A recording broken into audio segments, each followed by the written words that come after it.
Hey, what's up guys? So here we are back again for day 5 of our Python BACnet stacks playground. All of our lessons here are created by AI, and yeah, we're covering a little bit of Python theory, and then also along with our theory, which is more computer science based, we'll actually make some Python scripts to actually play around with BACnet.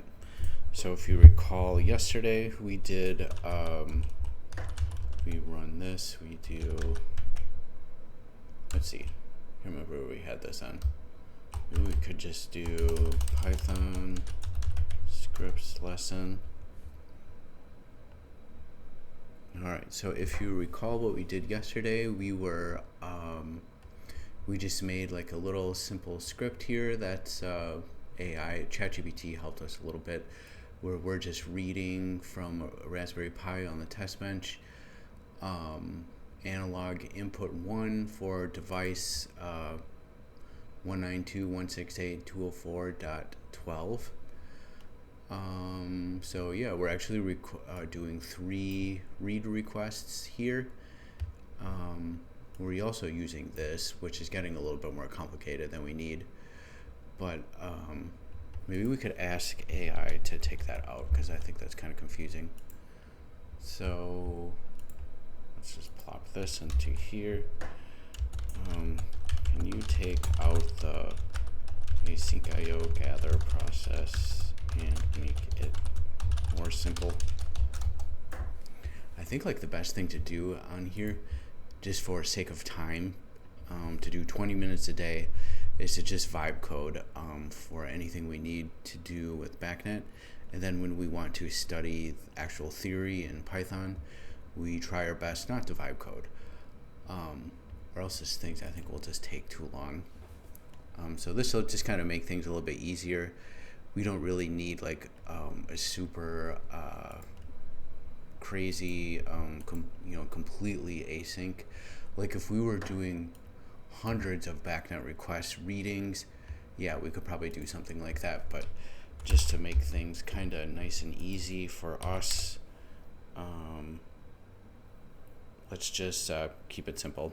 So this does actually just happen synchronously. So like, even though we're using these asynchronous features built into the BACnet stacks, it's just going one at a time, which is fine. Probably all we'll ever need anyways. So yeah, here we are. So we're kind of playing around where it's just a warning, high alarm, kind of playing that it's building automation system, and then doing some checks like we did yesterday with these different operators. We talked about data types a little bit. So this is actually just checking that the sensor reading is a type float or an integer.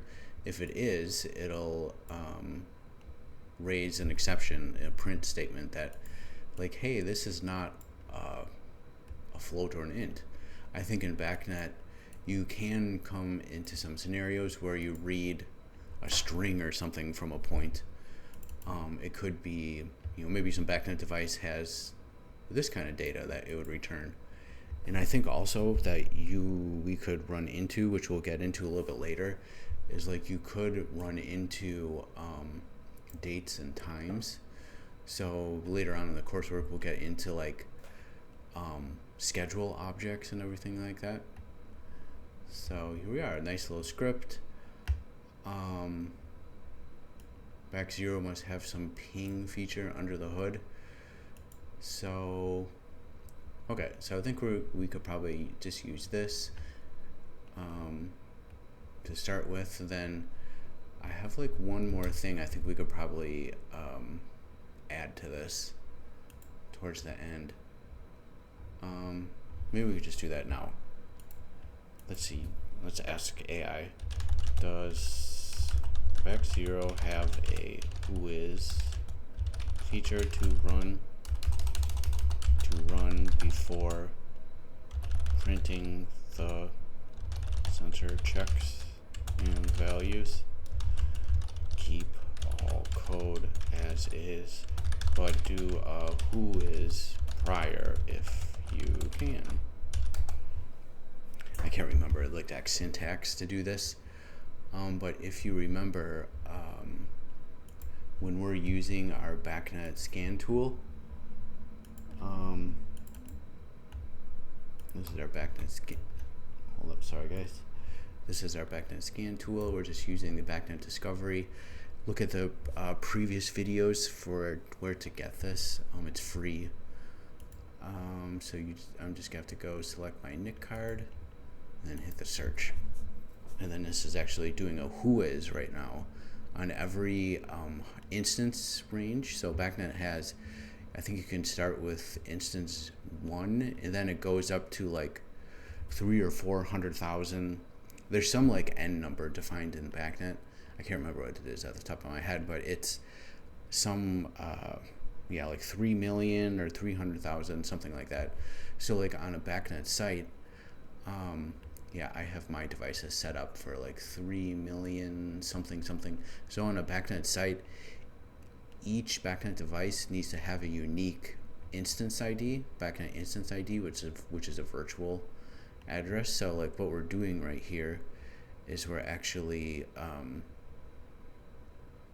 this is a whois. So when we hit search, these 3 devices on my test bench will respond, I am device 34 something Ben's fake VAV, I am Ben's fake air handling unit, I am Ben's schedule server. So this is a whois, and then the devices respond with an I am. You can also, this tool is kind of limited and kind of clunky, but you can also manually define this. Like if you have a really big BACnet network, you could just do, I only want device IDs through this range, which I think should make my, so let's say you have like a MSTP network or some kind of a slower BACnet network where the devices are ranges 6,000 and below. You don't have to interrogate those, because this can clog up a network for slow things down, especially if it's really old BACnet devices that don't talk on the IP land. They're 2-wired twisted pair networks, RS-45. Okay, so we were working with device 12. So when we drill into, whoops, sorry, that's the wrong one. We drill into here, now we're doing a point discovery, and we're looking at analog input 1. And it's reading 70, value of 70. So like if you guys want some tips on how to run this these fake devices, so I have this on my these 2 fake devices. It's in the repo here, and this is just another Python script, which we'll get into on how to make these later down the road. But you can just run these on Raspberry Pis if you're like me and you don't have real devices to play with. In reference to earlier videos where I kind of showed you on the camera like what my test bench looks like. Okay, so if we just go back to day 5, let's see what alright, so it looks like ChatGPT says we can try this. Let's copy you, go to our simple read request script, paste you in.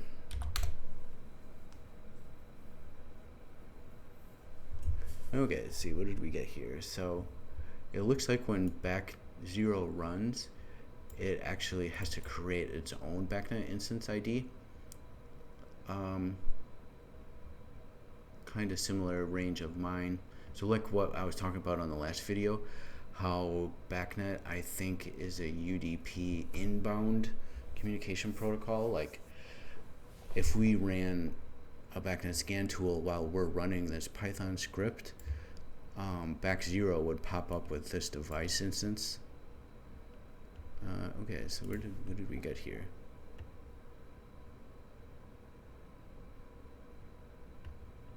I don't think anything happened.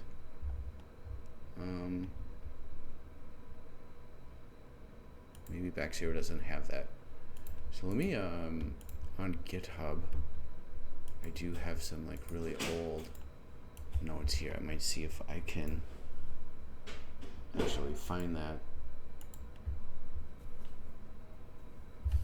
So just bear with me 1 second. I do have some, I save a lot of things in the form of GitHub gists.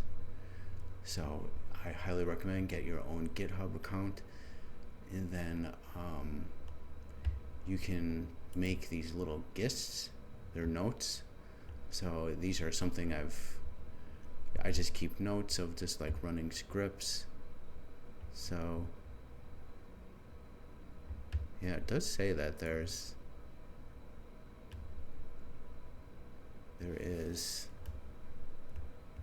I'm gonna ask ChatGPT to try this, to update.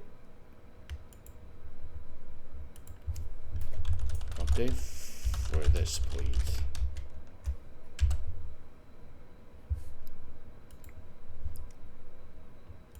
I don't think that worked for whatever reason. Could be something that with my, because I am running this on Windows.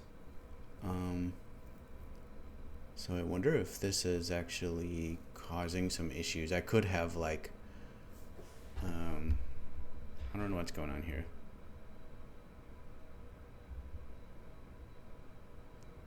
Let's see what we got. So this is actually starting up the same way. Ping equals false, a little bit of a wait. So who is global? Maybe we're just missing this global equals true. All right, so we have a new main function here. Let's go paste you in.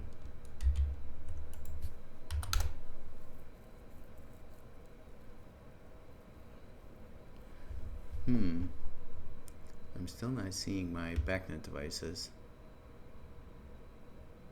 Maybe I'll have to look into this on why this. Oh, you know what I'm doing? I'm running the wrong script. So if you can see this, I'm running this script lesson, and this is actually, I'm pasting the code into the wrong one. Huh. So Python simple read request. Oh boy. Okay, so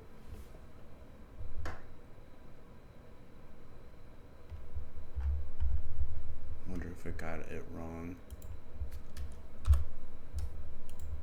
Looks like ChatGPT got that part wrong. There's like a little underscore that must have been put in there.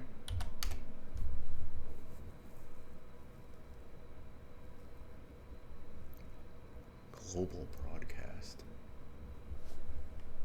I guess ChatGPT doesn't know.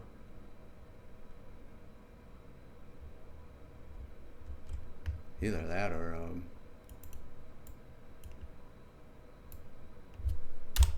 maybe I'll have to figure this out, but this is the fun of trying to make this work. Ooh, maybe it's doing something. 0 devices discovered on the network. Okay, so maybe we'll just have to play around with this and see it work. So anyways, we'll just have to try and get this in our daily lesson plan of playing around with Python. Okay, so enough with the fun stuff. Now if we get back into learning some theory on Python. So if we go, like I've said before in the other videos, go beyond this little applied crash course, do an actual computer science course, like the edX one. So go beyond this to get real good. Okay, so let's do day 5 real quick. So user input and output. Learn how to interact with users by reading input the form from keyboard. At the end of this lesson, you'll be able to prompt and convert their numbers using f strings. The built-in input function writes an optional prompt. Standard input. Yeah, so basically you can input data into the script. You can convert these using return to string to an integer or float using the int or float to display information. The print function arguments here down below, which supports this, blah blah blah blah blah. The expressions inside the braces are evaluated and performed at runtime. F strings provide a concise way to combine text and variables. Okay, so I'm sure there'll be something that we get to play around with. So this is just a way to, the program pauses and then you chat into the Python script. So let's, we can demonstrate this. So, okay, so you see how there's a little string right here. We talked about data types. Enter the radius, and then this is our math calculation. So it's expecting to enter in and then convert it to a float, and then we'll do our math. So let's say radius 456. There we go. Enter your name, Ben. Hello, Ben. Welcome to the Python mini challenge. So all it's doing is just you get to input into the script, and then you, like we talked about before, you inject it into an F string, or you do a little bit of math. Yep, so that's what you get to do. Okay, so write a script that asks the user for the height in inches and prints their name in centimeters. 1 inch equals that. Alright, so we can go here. I'm going to keep this as a note. Okay, and let's modify this. Enter your height. Just call it H. Call you inch. Let's see, what does it say? That ask users for height in inches. Oh, okay. So cm inch.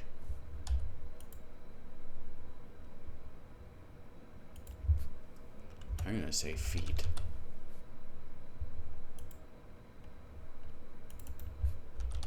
Feet.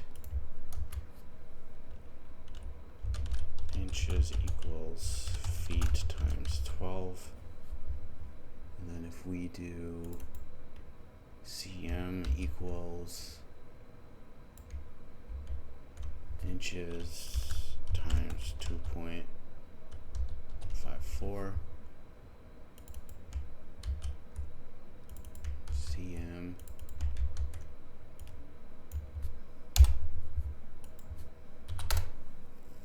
enter your height in feet, 6. That converts to 182. Okay, hopefully that's right. Prompt the user to numbers, convert them to floats, then turn the sum into an F string. Okay. So let's just copy this.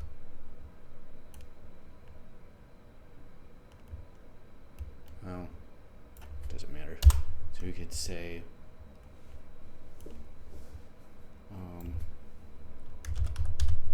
number 1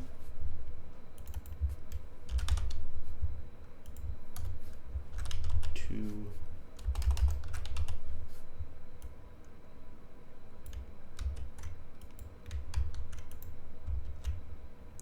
probably use it for 2 numbers, convert them to floats, then display the sum using F string. 2. So then we could just say print F string sum is 1 plus 2.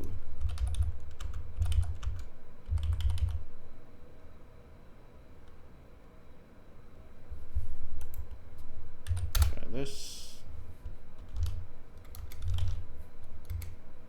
Ta-da! See how you can inject the math calculation right into the F string. Ask the user to enter their favorite color, then print the color repeated 3 times, separated by hyphens. Ooh, okay. This might be kind of fun. So, see, I don't think we need this anymore. Whoops. I accidentally full screened myself. Okay. I did it again. What is that? Must be typing too fast here. Okay, slow down. Let's just say color.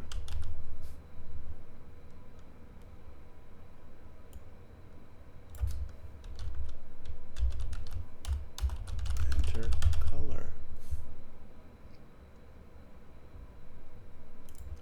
I think we can do print. We can just do color times 3.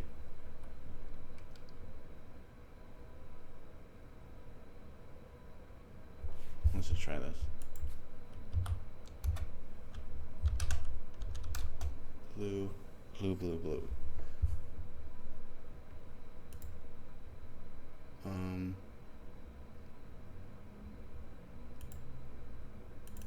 I think we could do another F string. Come on. F string right here.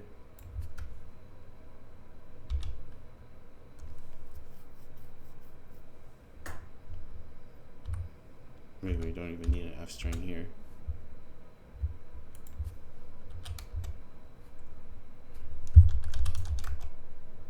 Color, color, color. Oh, sorry. Whoa, we need to do our brackets. That's why it didn't work. Okay, so I think we get the, I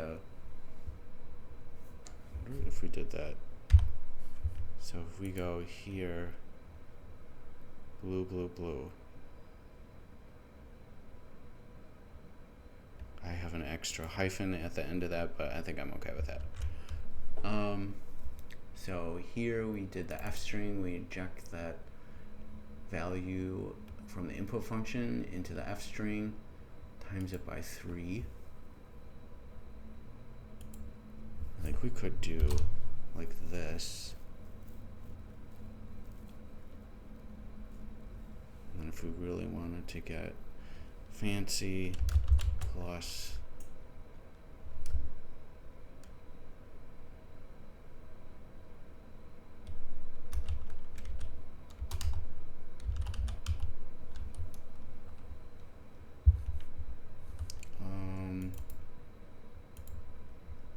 hold up, I'm trying to make it look exactly like blue, blue, blue with 2 hyphens only and not a third one at the end. So then we just need to do one more string with a space, I think. Like something like that. I think I'm missing one thing. Oh, that. Maybe we don't need this.